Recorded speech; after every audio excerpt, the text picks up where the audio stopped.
Blackboard, it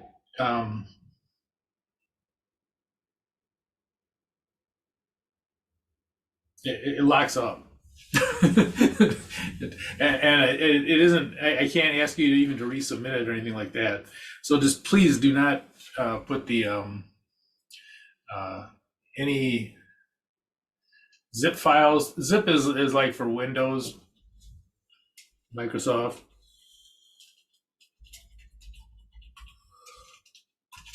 And page files are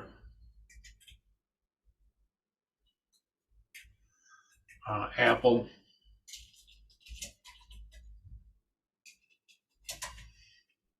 But if you submit those, I not only can't I open them, it also locks the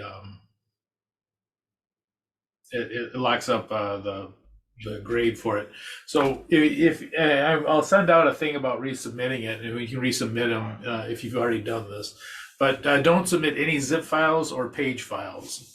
Blackboard doesn't like them. I wish Blackboard did like them. It would make everything a lot easier, but it doesn't like them. All right. Any questions on that? Okay, I just want to go over a little bit about what we're going to kind of do today. And you don't need to write this in or anything. This is just a little thing I threw together. And basically, we have two ways of splitting up costs between variable and fixed. So we know what to do with variable and fixed. We get the break even and all that kind of stuff, variable and fixed. But how do we understand which costs are variable and which are fixed? Okay, so one thing we can do is go through all the accounts, all the different things, and see which ones are variable and which ones are fixed. And some are probably obvious. Direct labor, you got to pay more people or have them work longer, the more items you make, so that's going to be variable. The more bicycles you build, the more wheels you need, and so on. Rent, fixed. Insurance, fixed. But there's also things that are both variable and fixed. So there's things that are sort of all that barking. That's my little hamster dogs. Anyway, so you do have run into this problem that there are some things that are both variable and fixed. For instance, electricity. If you have one person walking into the business, one employee coming in, you need to have the lights on, right? Oh, this handout, I didn't. I'll send it out. I'll send out this handout. Give me 1 second.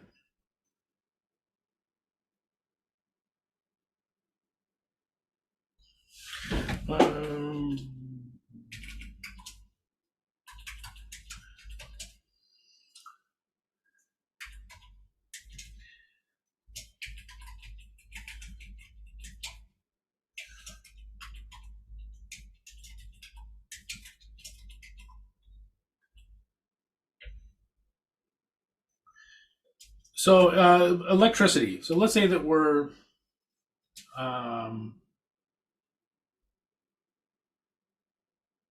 place. Let's say that we're, if one person comes into a place, we have to have the lights on. Now, it's true though that if we were running machines, say, what did I do with this?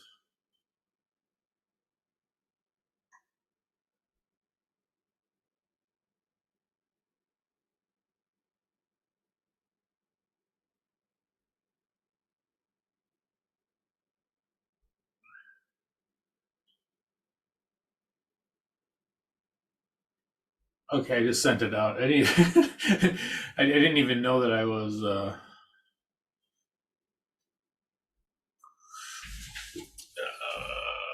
where I'd saved it.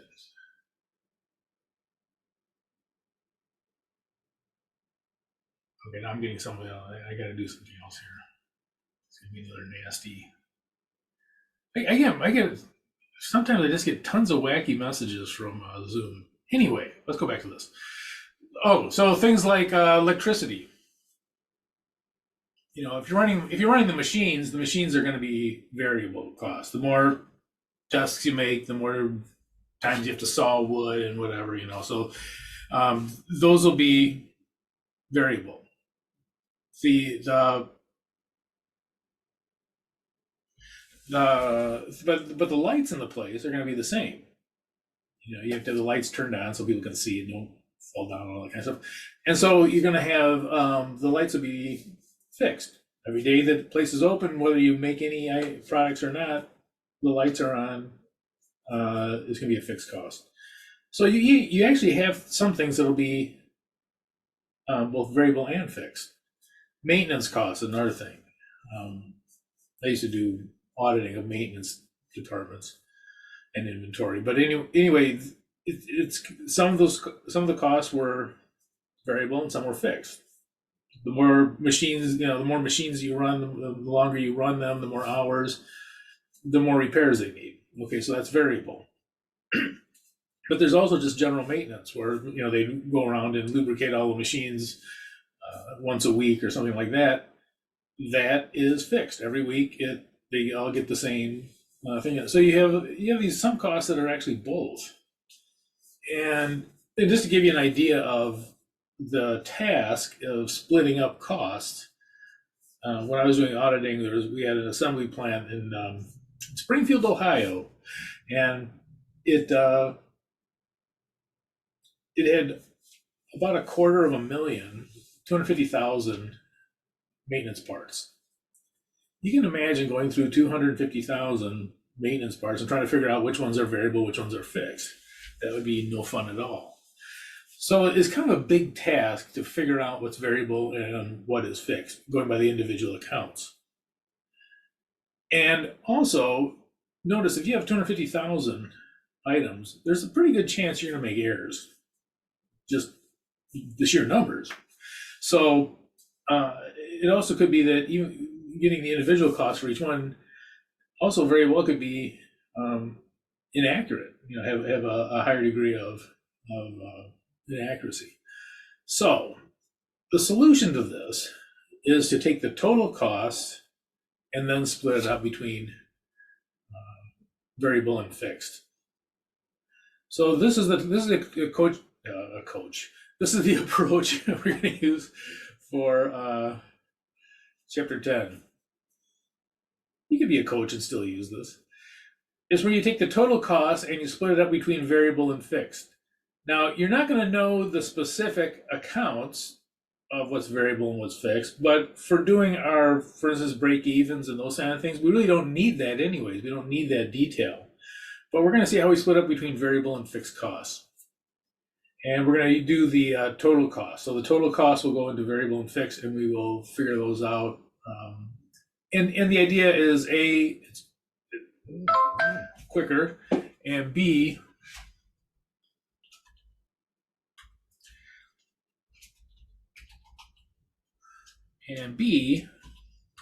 oftentimes it's more accurate.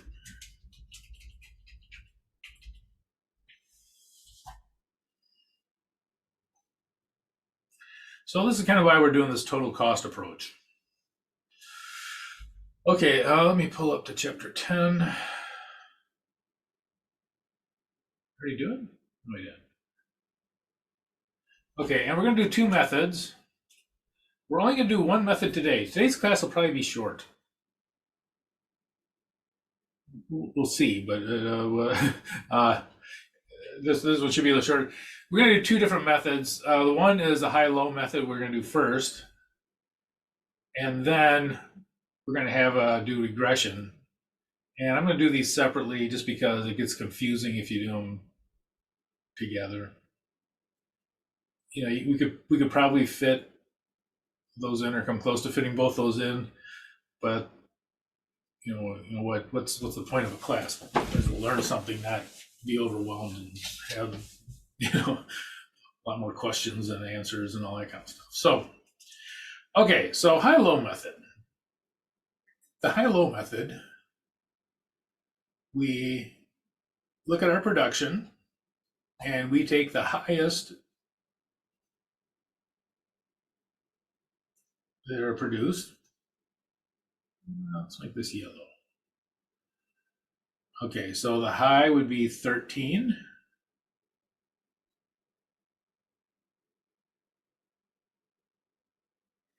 And the low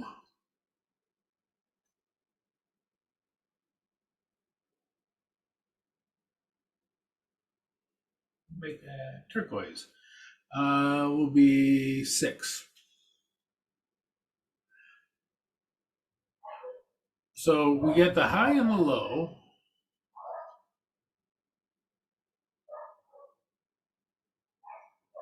And these are what we're going to use to figure out our variable and fixed costs.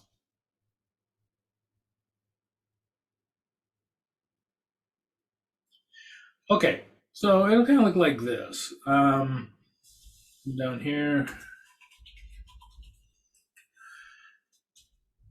So our high we'll take first. Oops.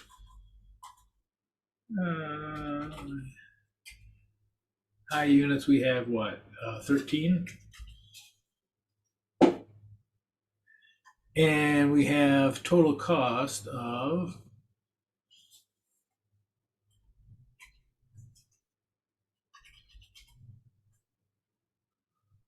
115. Let me do something here.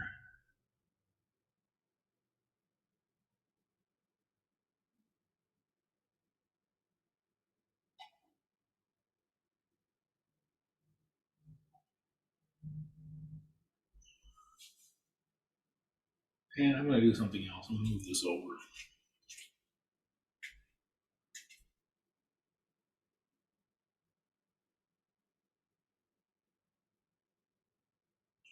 I do.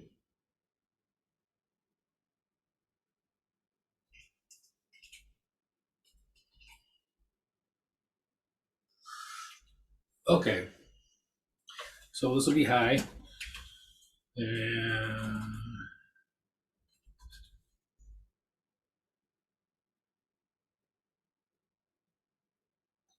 high was yellow.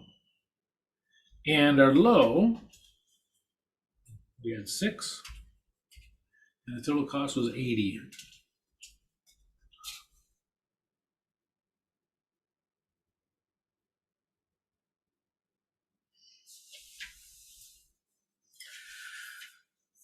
All right.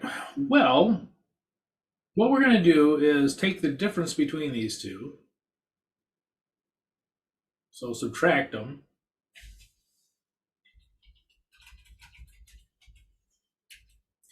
$13 minus 6 is, I'm going to put a minus sign here. 13 minus 6 is 7.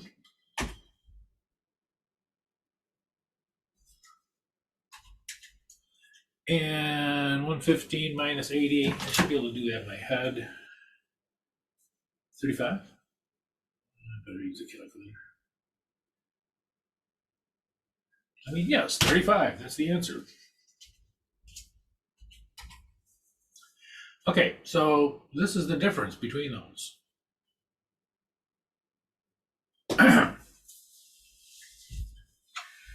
Okay, so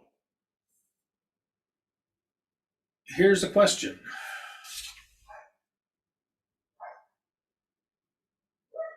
That difference of $35, is that due to variable costs or fixed costs? So the total cost here changed by $35. That change in $35, is that due to variable costs or fixed costs?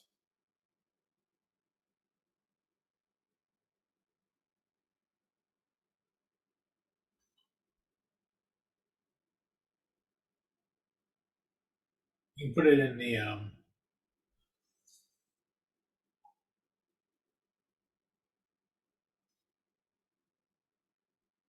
chat if you want.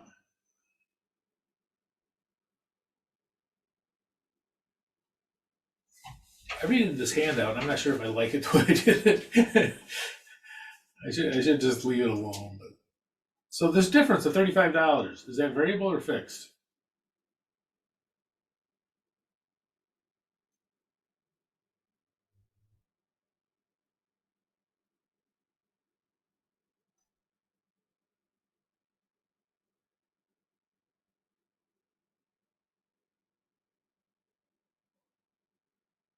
Anyone? Well, come on, someone flip a coin. So is it variable or fixed, that $35, that change in the total? I think it's total fixed. It actually is going to be the variable because the fixed, think about like rent. Now I know these are kind of small numbers, but if you think about something like rent, your rent isn't going to change. You know, the rent for week 31 is probably the same as rent 32. So the fixed costs are generally fixed. Unless they tell you something, they're not going to change. So that any change is going to be due to variable costs. So we're going to figure out now how much it is the variable cost is per unit. It changed by $35, and that was for 7 units. So how much is it per unit? And I'm going to put in, I didn't space these very well. So we're going to take the difference. Oops. I'm going to take, okay.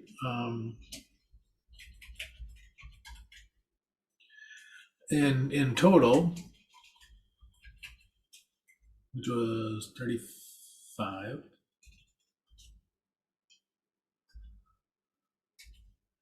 And we're going to divide it by the difference in units.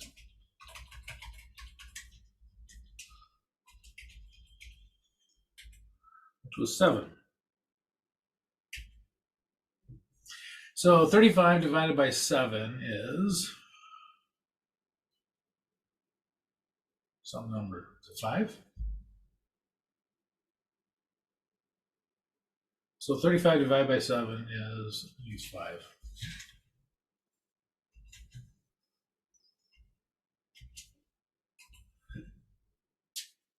So this $5 would be the variable cost per unit.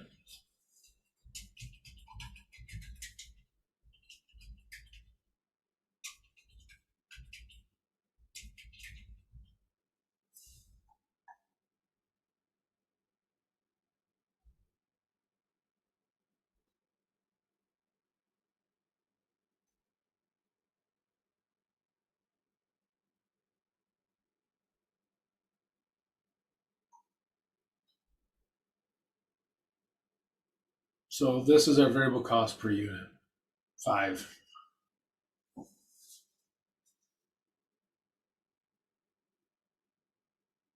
All right, so the variable cost per unit, we find the difference. And this difference in the total cost must be because of the variable cost. And then we can use that to figure out what the difference is in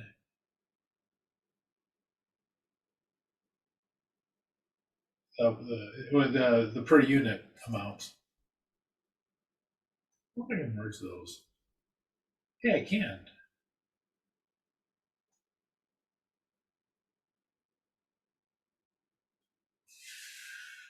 Okay.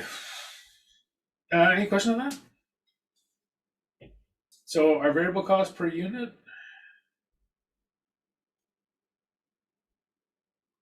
is $5. And now we're going to need to get the fixed costs.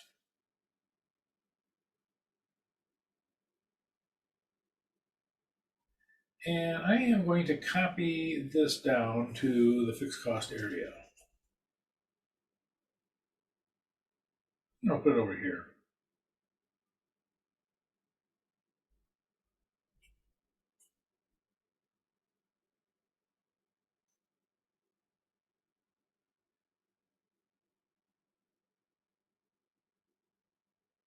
Oops.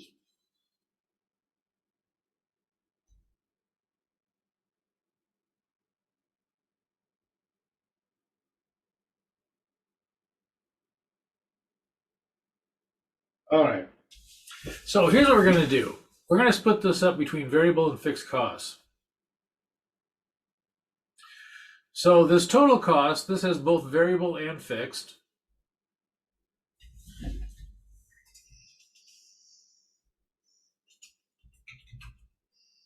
I'm going to abbreviate. So variable and fixed are together. That's the total. So if we just want the fixed cost for this one,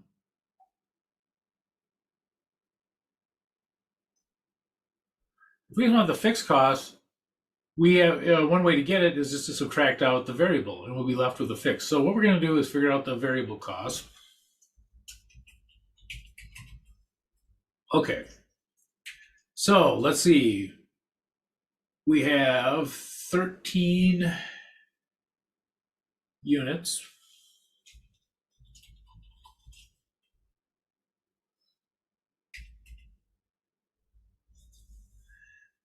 And the variable cost per unit is,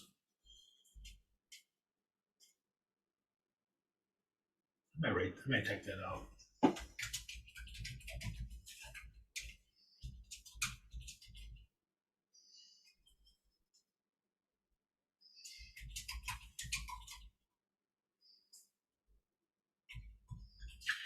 Our variable cost per unit is $5. And that's simply from up here.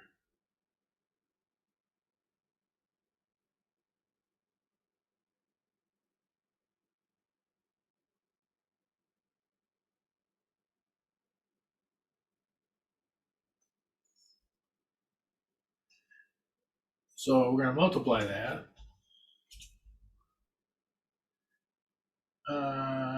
13 times $5 equals a number.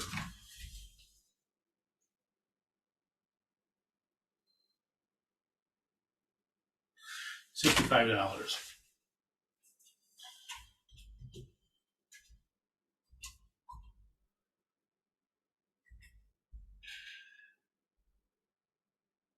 And so this would be our total variable cost.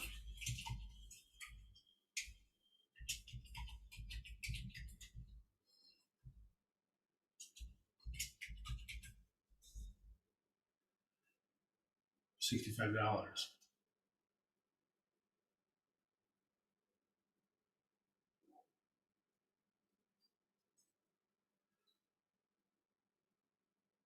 Okay, now, so for our fixed cost, does anyone already have this? Does anyone already figure out what the fixed costs are? If you did, you can put it in chat if you want.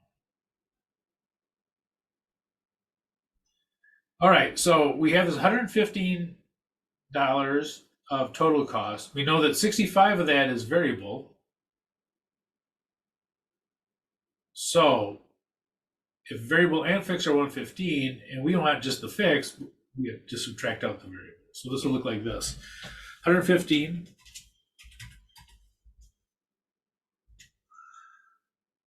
minus the 65. Oops, try that again. And this will equal our fixed cost.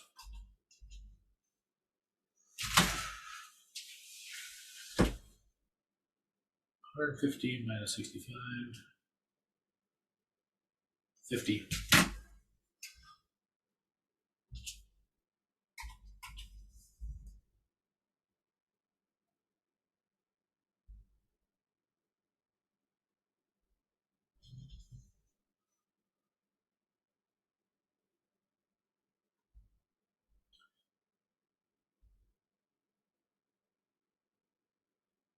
Okay, now this.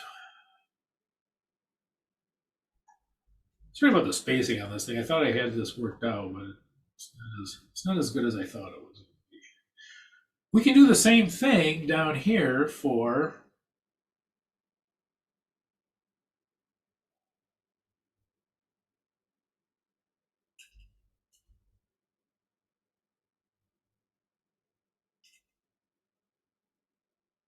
the low.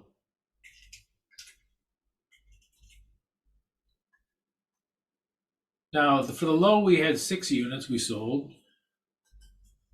And that 6 times 5 is 30. Oops. And we have $80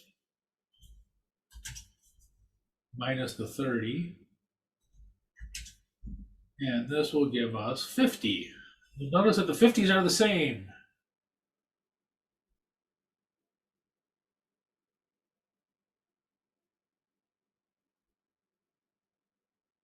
Ah.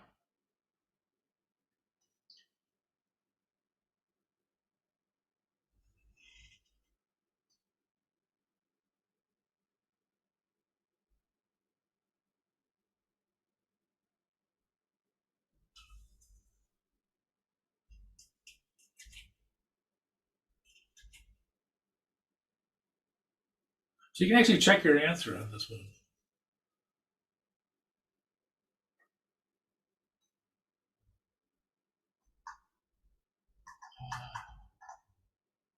Okay.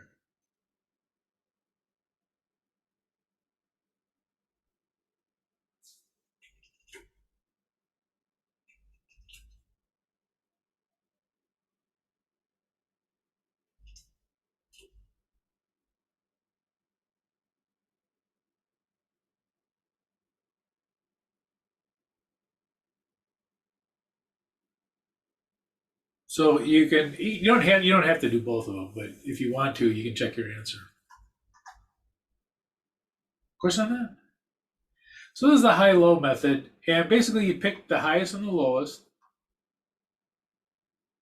and use those to split up your cost between variable and fixed.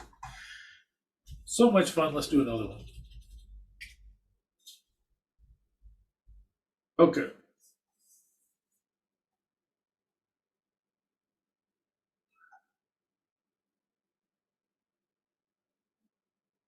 Number 2.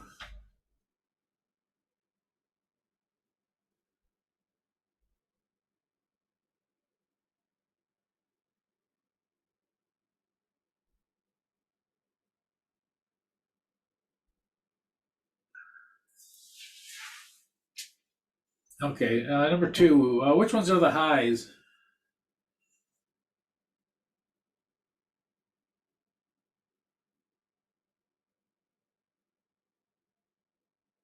You guys are sleeping, I can tell.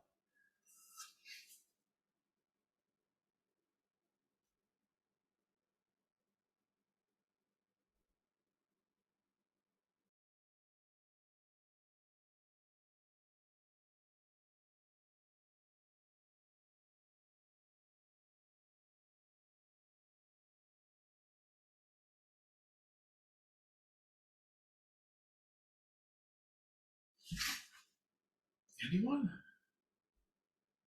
Oh, come on. What's the high? What's the low?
Okay, what's the variable cost per unit?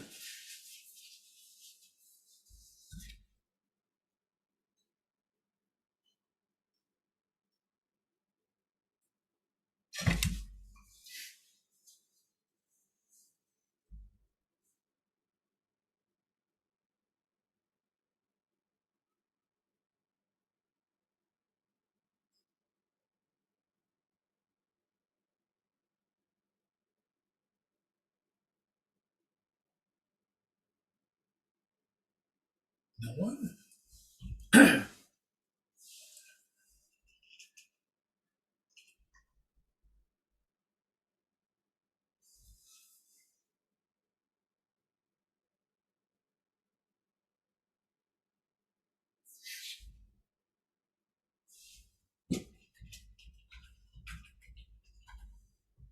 So this $24 is variable because fixed costs don't change.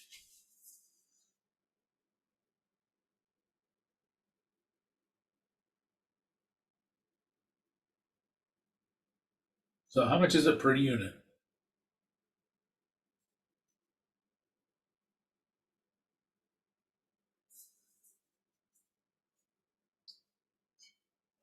Excuse me.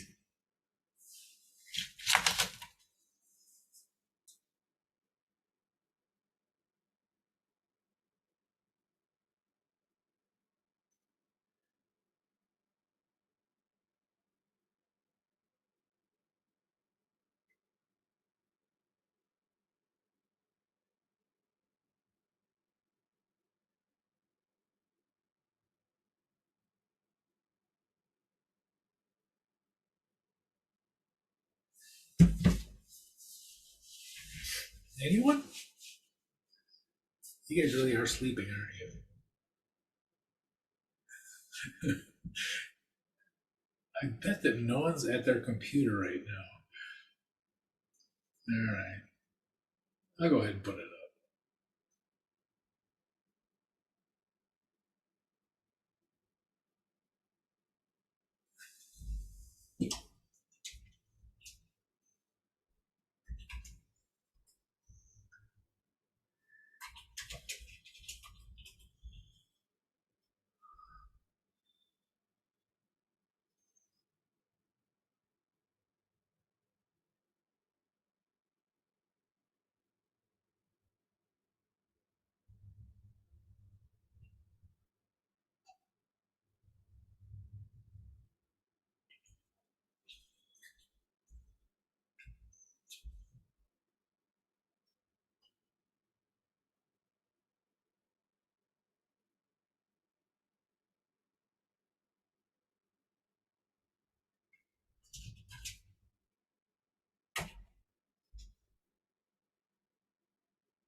Okay, so fixed cost would be 34. So variable costs are $4 per unit. And so fixed costs are 34. All right, so coming down here, oops, let's get rid of that. What do you do here?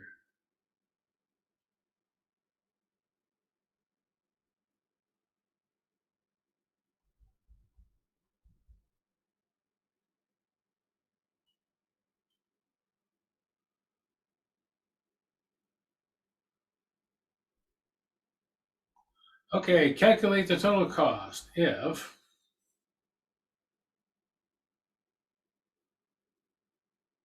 five toasters are produced. Okay, so variable costs look like this.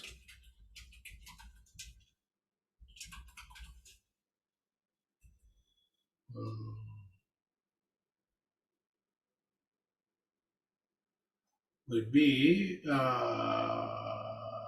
5 units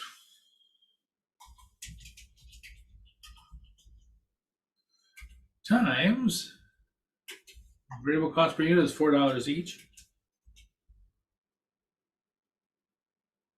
equals 5 times 4 equals 20.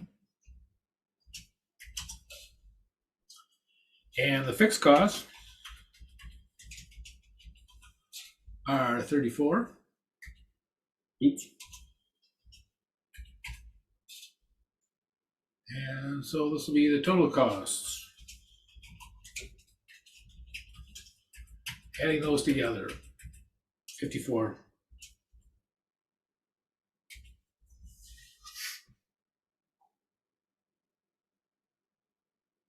Okay. So notice we could find how much it's going to cost when we make 5 units simply by doing the high-low method. And we figure out what the cost would be. Even though we don't have any month that had 5 units produced, we can figure it out. Okay. I am going to give number 3, this will be homework. And we'll take a look at it next week. We'll pick one up.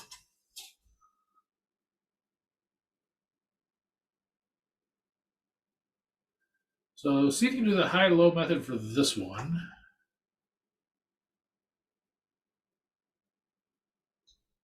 And we will check it next week.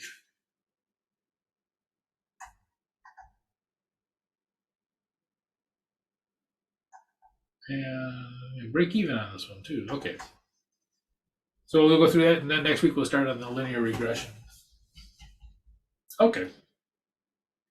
Questions? Okay. I will see you guys later.